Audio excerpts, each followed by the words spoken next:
But the reality of the physical addiction, that there are mitigation efforts. Like there's so many people that have taken psilocybin and completely quit drugs, completely quit cigarettes, completely quit a lot because they realize like, oh, this is what this is. This is why I'm doing this. Yeah, that's why I was more optimistic that the world would have made faster progress towards acceptance of. You hear so many stories like this. Mm-hmm. So I would say like, all right, clearly a lot of our existing mental health treatment at best doesn't work. Clearly our addiction programs are ineffective.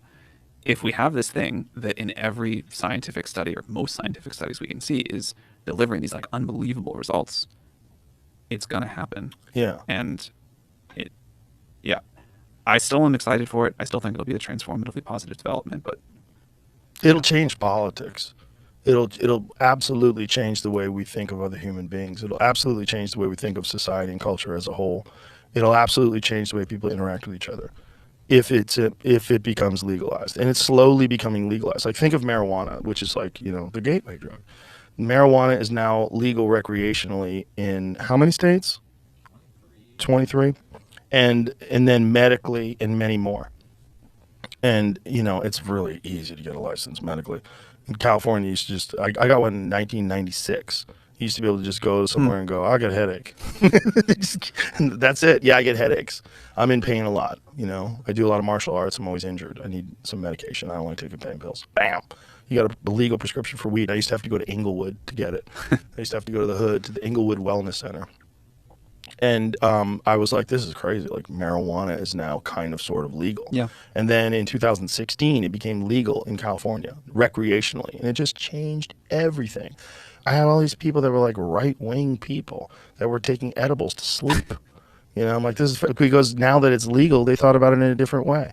And I think that drug, which is a fairly mild psychedelic, also has enhancing effects. It makes people more compassionate. It makes people more kind and friendly. It's sort of the opposite of a drug that enhances violence. It doesn't enhance violence at all. It does like alcohol does that. Cocaine does that. To say a thing that'll make me very unpopular, I hate marijuana. It does not sit well with me at all. What does it do to you that you don't like? It makes me tired and slow for a long time after it. Well, I think also there's biological variabilities, right? Like some people, like my wife, she does not do well with alcohol. She can get drunk off one drink, but it's biological. Yep. Like she got some sort of a genetic, I forget what it's called, something about bilirubin, like something that her body just doesn't process alcohol very well. So she's a cheap date. Oh, all I meant is that genetically I got whatever the mutation is that makes it an unpleasant experience. Yeah, but what I was saying is for me, that's the opposite. Alcohol doesn't bother me at all. Like I could drink 3-4 drinks and I'm sober in 20 minutes. And my liver just like a blast furnace just goes right through it. I can sober up real quick. But I also don't need it. Like I'm doing Sober October, like for the whole month. I don't Feels drink. good. Yeah, did shows last night. Great, no problems. Not having alcohol doesn't seem to bother me at all. But I do like it. I do like a glass of wine. It's a nice thing at the end of the day. I like it.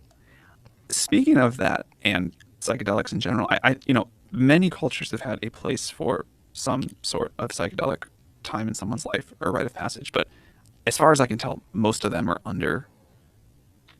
There's some sort of ritual about it, and I do worry that.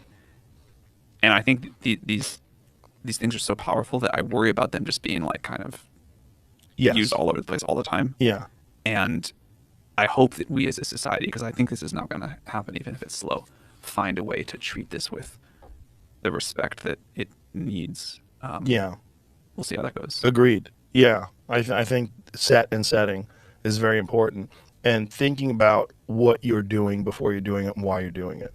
Like I was saying the other night when I had this psychedelic experience, I was just like, God, sometimes I just think too much about the world and that it's so fucked, and you have kids and you wonder like what kind of a world are they going to grow up in, and and it was just one of those days where I was just like, God, there's so much anger and there's so much this and that, and then it's just, it took it away from me. The rest of the day, like that night, I was so friendly and so happy, and I just wanted to hug everybody. I got it. I go, oh my God, that is not thinking about it wrong.